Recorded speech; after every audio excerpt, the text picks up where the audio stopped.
লজ্জা লাগে না নাই ওর ঘরনা করতে যাচ্ছে মনে করো বিস্পুরাই তখন সুবিধাছে হে হে তোর ঘর বিস্পুরা হ্যাঁ আচ্ছা বলুন ওটা আমাদের ঘর ঘরনা হচ্ছে অমুক মাহাতো ওরা ওই গাঁটার বুনিয়া দিব কেন বলে না নাই সত্যি বলবেন তাহলে তুই বিটির বেটার বিয়ে তখন কি করছিস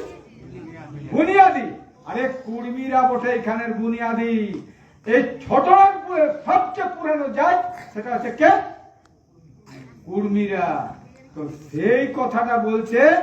আদিবস্কতা কুর্মীরা খুঁটকাটি লোক আর সেইটা আমরা পরিচয়ের জন্য ঝগড়া হচ্ছে যারা বুঝে না ওরা বোকা ভাড়া বটে কত পণ্ডিত বটে আমার পাশ পাঠাই দিবেন ওইটা যে বলে যে ছোট হয়ে যাবি আরে নাই তোর পোষাতে চুপচাপ থাক উল্টালে পাল্টা আমাদের লোকের বিরুদ্ধে কথা বলে ছাড়া কাজ না কইবার তো মোর জানা নাই কইবার তো মুরাদ নাই আমরা কেস কাছি লড়াই করছি যে জায়গায় ঘুরছি আর তুই ঘরটায় ফড়ক কাটছিস পড়ে না বলবেন তবে হ্যাঁ দুঃখ নাই ফড়ঙ্কা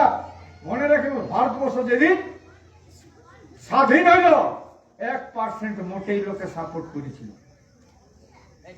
1% মনে করে আপনাদের গাঁটাই কত লোক ছিল কত তখন 47 সালের আগেটাই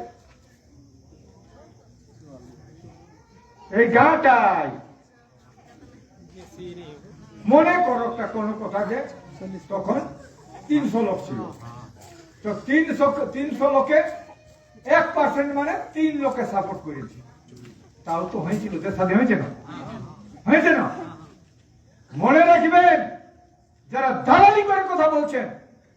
আপনাকে বলে যাচ্ছি কুর্মী এসটি হয়ে যাবে কুর্মী এসটি হচ্ছে যথা থাকবেন আপনি আর যারা যে করছেন যত বিরোধিতা করুন কুর্মী এসটি হবে কি হবে না বলুন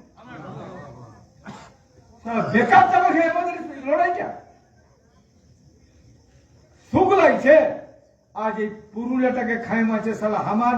মাটি ধোয়াছে আমার ক্ষেত ধোয়াছে সেটা কোথায় যাই পড়ছে কাঁসায় আর বালি হচ্ছে আর বালিটা বিকাশে কোথায় একটা লোক কেউ বলেছি বিরোধ করেছে কেউ করেছে হ্যাঁ আমার বালিটা আমি উঠাবো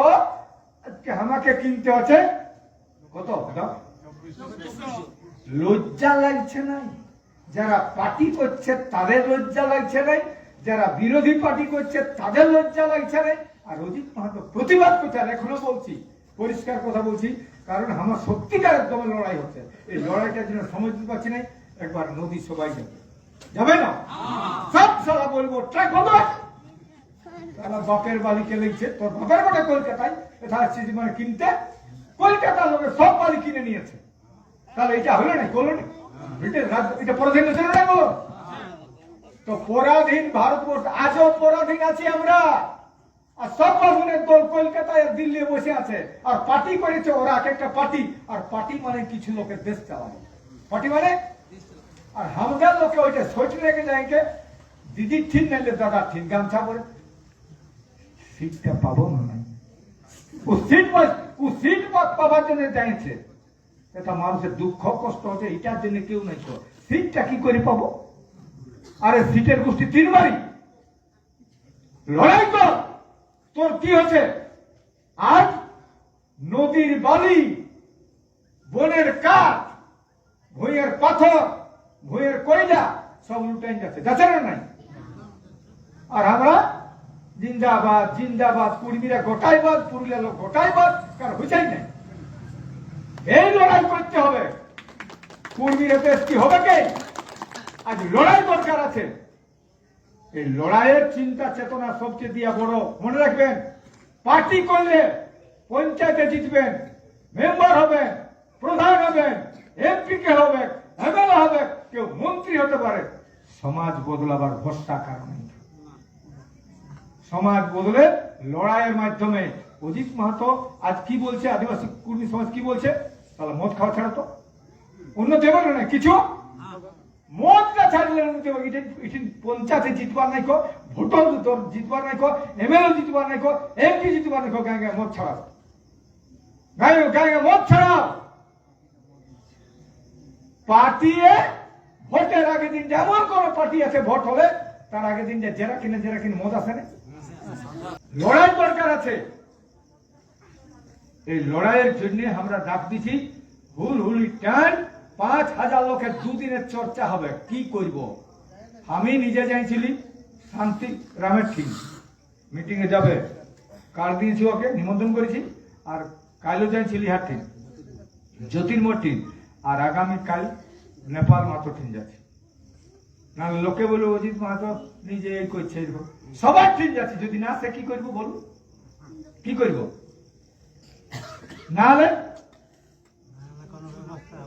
নালে ব্যবস্থা ঠিক আছে, দিয়াকে দিয়া না দিয়াকে কোনো করতে হবে না বলুন। তাহলে আমি এই ডাকছি আর তুই ভোটে দেখা দিচ্ছি, আর কোনো দম নাই, কোনো ইয়া নাই। আর এই একমাত্র আদিবাসী কর্মী সমাজ সেদিন এসপি কে বললি বন্ধ করুন আপনি বাড়িটা। তাহলে বাড়ি বিকাশে কেন বাড়ি এরকম বিকাবে? সঙ্গে সঙ্গে আমাদের সামনে ফোন করিল তাপস মিশ্রকে, বলছে কি এই তাপস মিশ্র টামনা থানা বলছে সাসপেন্ড হয়ে যাবে, ইমিডিয়েট বন্ধ করুন। এইরকম যদি প্রত্যেকটা জায়গায় 10টা 20টা করে ছেলা তৈরি হয়, বেশি নাই মাসে এক আধবার যদি এরকম লড়াইটাই ডাক দিয়া যাক। আরে ফসটারও দাম আছে না, আছে না? ধরে ধরে ঠেকাগুলো বার করতে দেখতে হবে একবার। ইটাও যেত না, কাজটা পার মদ খাওয়া ছেলে যেমন হচ্ছে যেত না, মানে পিঠা টালে মানে বাইরে আছে না, এরকম ছেলে আজকে তৈরি হয়ে গেছে। কেন? ও মদ খালে বার করবে, আর মদ না ফলে ওর কোনো ঠিকই নেই। আর আমার বস বলুন সত্যিকার আমার বসটা হয়েছে না, কিন্তু এখনো তেজ ধরতে পারছি না। চলুন হাঁটায় পারবেন না, চলতেও পারবেন না আমার সঙ্গে, আর এত মিটিং করছি। তো সেই জন্য বলছি সবাই তৈরি হন, সবাইকে বলুন যে লড়াই কিন্তু সঠিক জায়গায় যাচ্ছে। কিছু লোক থাকবে বা পৃথিবী কমন লোক থাকবে। বলুন যেদিন মহাত্মা গান্ধী দেশটা স্বাধীন করলো, ওকে কে মারিছিল? কেউ তো মরেছিল, তাহলে ওর বিরুদ্ধে ছিল। আচ্ছা সুভাষ বোসকে